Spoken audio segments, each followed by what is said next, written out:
Hi everyone. Today I'm going to talk to you a little bit about two strategic planning concepts that are, I think, the most influential in business planning today. And those two are the SWOT analysis and Porter's five forces model. So the SWOT analysis is a process that's used to identify your strengths, weaknesses, opportunities, and threats for an organization, with strengths and weaknesses being internal factors and opportunities and threats being external factors. So this is a pretty basic tool that can be utilized for any organization, big or small. Companies as big as Walmart and companies as small as your local coffee shop. Now, the important thing behind the SWOT analysis is actually understanding your internal influences and your external influences prior to getting into your analysis. So, assuming that's already covered, once you get into your SWOT analysis, you're first looking at your strengths and weaknesses, which again are your internal factors. So, understanding what your company is truly good at and then being able to further apply that and leverage your strengths towards advancing your place in the market or expanding as well. Your weaknesses, being able to understand where you need to improve and what things you can do to better your place in the market or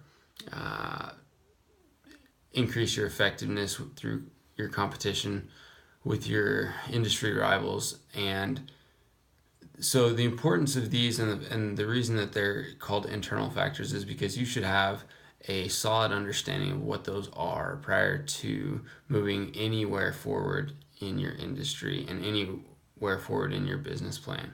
Now, once you have a good understanding of those and can leverage those or apply those in a way that makes your strategy make sense to your marketplace, then you can start to look at your external factors of your opportunities and your threats.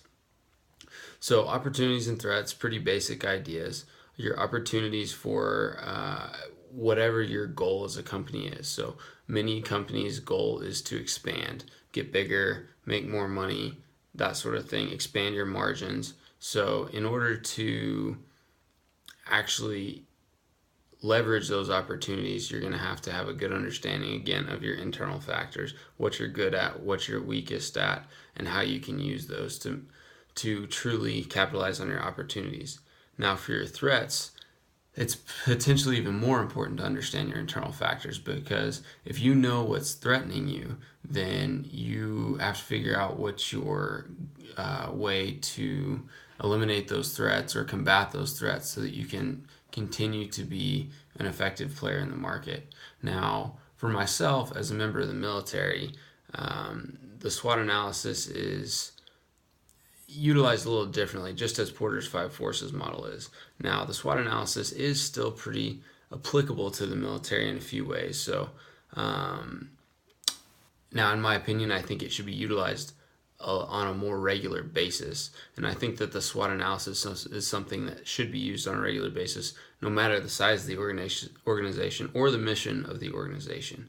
So, specifically for the military, strengths and weaknesses lie in the ability or the amount of effect that policy has on personnel.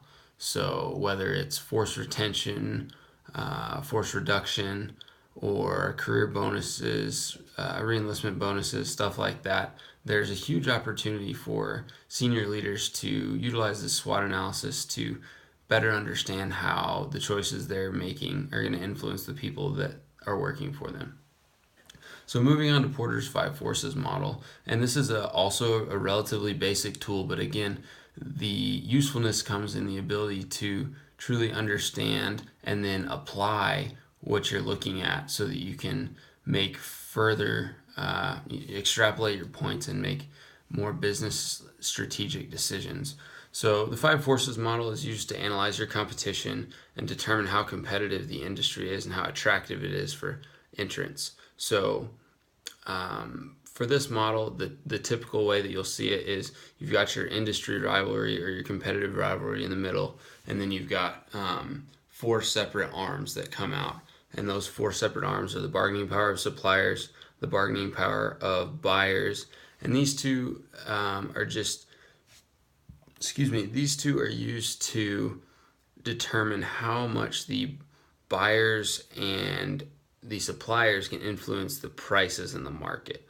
So your other two arms are the threat of new entrants and the threat of substitutes, each of which are relatively self-explanatory. You've got the threat of other companies entering the market and doing the exact same thing you're doing. And then you've also got the threat of substitutes, where you have potentially other businesses coming in and either doing exactly what you're doing product wise, but in a different way, or serving the same purpose that consumers want, but in a more efficient or unique way that the consumers have not seen before. So for the Air Force, again, this one is not quite as applicable as it would be in private sector jobs, or excuse me, the private sector industries. But there are some issues that are relevant to this model. So first off, for the Air Force, oftentimes it's cheaper to have contractors. So as a military member, this would definitely be something that I look at and say, oh man, I'm not sure if in 10 years from now it's going to be beneficial for the Air Force to have me as an active duty member if a contractor can do the same thing for cheaper and the life cycle cost is much lower. So also, because the government affects the ability of the military to do what it needs to do or wants to do, there is always that threat, and it's not necessarily a threat of new entrants or a threat of substitutes, but it is a threat based on budgetary restrictions. So, and then finally, for the five forces model as it applies to military members and to the military as an organization in general, defense contractors are starting to have a lot more power when it comes to the military and large contracts, whether it's multi-year acquisitions of new aircraft, production of tanks, production of off-road vehicles for downrange support, whatever the case may be, whatever those large projects are, those defense contractors are starting to have massive impacts with multi-billion-dollar, decade-long contracts. And so that's another thing that definitely impacts the industry, so to speak, if you want to call it that, for the military, all branches included. So as you can see, the SWOT analysis and the five forces model are very dynamic models that can be applied to a variety of different organizations and industries. But the key thing to remember is that the better you understand your own organization, the more useful these tools are, because you can then leverage the things that these models point out to truly amend or improve your business strategy and improve your business overall.